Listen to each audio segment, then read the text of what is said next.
യേശുക്രിസ്തുവിന്റെ രാജകീയമായ ജെറുസലേം പ്രവേശനത്തിന്റെ ഓർമ്മ പുതുക്കുന്നതിന്റെ ഭാഗമായി ക്രൈസ്തവ ദേവാലയങ്ങളിൽ ഓശാന തിരുനാൾ ആചരിച്ചു. വൈദികർ വിശ്വാസികൾക്ക് വെഞ്ചരിച്ച കുരുത്തോലകൾ വിതരണം ചെയ്തു. കുരുത്തോലകളുമായി വിശ്വാസികൾ പ്രദക്ഷിണം നടത്തി. യേശുക്രിസ്തുവിന്റെ രാജകീയമായ ജെറുസലേം പ്രവേശനത്തിന്റെ ഓർമ്മ പുതുക്കുന്നതിന്റെ ഭാഗമായി ക്രൈസ്തവ ദേവാലയങ്ങളിൽ ഓശാന തിരുനാൾ ആചരിച്ചു. വൈദികർ വിശ്വാസികൾക്ക് വെഞ്ചരിച്ച കുരുത്തോലകൾ വിതരണം ചെയ്തു.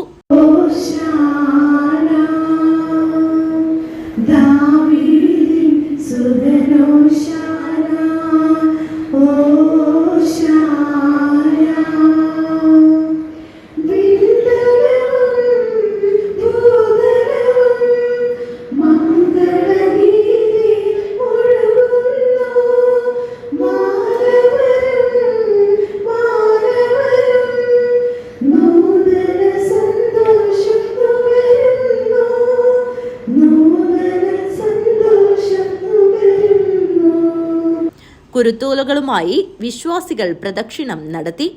പടന്നക്കാട് നല്ലിടയൻ ദേവാലയത്തിൽ നടന്ന ഓശാന തിരുനാൾ തിരുകർമ്മങ്ങൾക്ക് അതിരൂപതാ വികാരി ജനറൽ മോൺ മാത്യു ഇളംതുരുത്തിപ്പടവിലും കാഞ്ഞങ്ങാട് ഉണ്ണിമിശിഹ ഫെറോന പള്ളിയിൽ നടന്ന തിരുകർമ്മങ്ങൾക്ക് വികാരി ഫാദർ ജോർജ് കളപ്പുരയും കാഞ്ഞങ്ങാട് അപ്പോസ്തലറാണി ദേവാലയത്തിൽ ഫാദർ ജോസ് അവനൂറും തിരുഹൃദയ ദേവാലയത്തിൽ ഫാദർ ജോയൽ മുകളയിലും CSI ദേവാലയത്തിൽ ഫാദർ സജിത് ദാസ് കോറോത്തും മേലടക്കം ലൂർമാത പള്ളിയിൽ ഫാദർ പീറ്റർ പാറേക്കാട്ടിലും ഓശാന തിരുനാളിന് നേതൃത്വം നൽകി.